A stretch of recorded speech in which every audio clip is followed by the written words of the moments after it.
Little Pilgrim's Progress, Part 2, Chapter 72. Great Heart Overcomes the Giant. The king did not forsake Great Heart.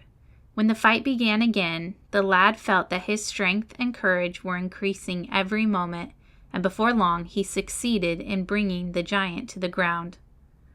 Maul cried for mercy, and Great Heart allowed him to rise. But as Maul got up, he struck at the young soldier with his club. The blow fell upon Great Heart's head, and if his helmet had been less strong, the blow might have killed him. After that, Maul's courage failed.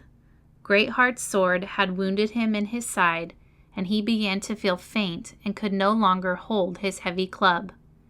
It fell from his hands, and that ended the battle. In a few moments, Great Heart was standing alone upon the pathway, and the giant lay dead at his feet. The children were full of joy, for, although the fight had been terrible to see, they knew that the giant was one of the king's enemies, and that it was right for Great Heart to kill him. Near to the cave in which he had lived, there were a number of large stones. The boys climbed up the rocks and rolled several of the stones down to the pathway. They built them up into a pillar, against which they placed the club of the giant, so that pilgrims who came out of the dark valley might see it and know that their enemy was dead. At a little distance from the cave, there was a green mound overlooking the plain.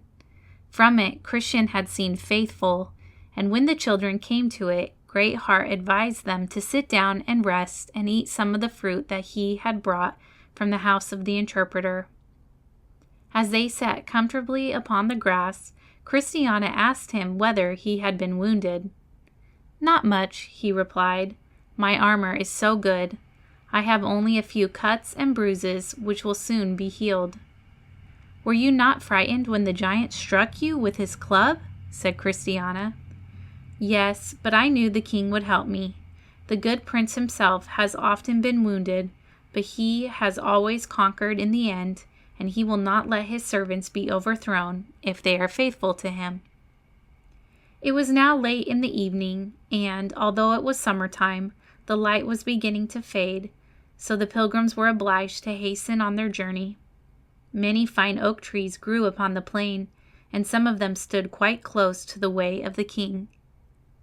As the children walked quickly along, they saw a very old cat sitting upon the ground under one of the trees.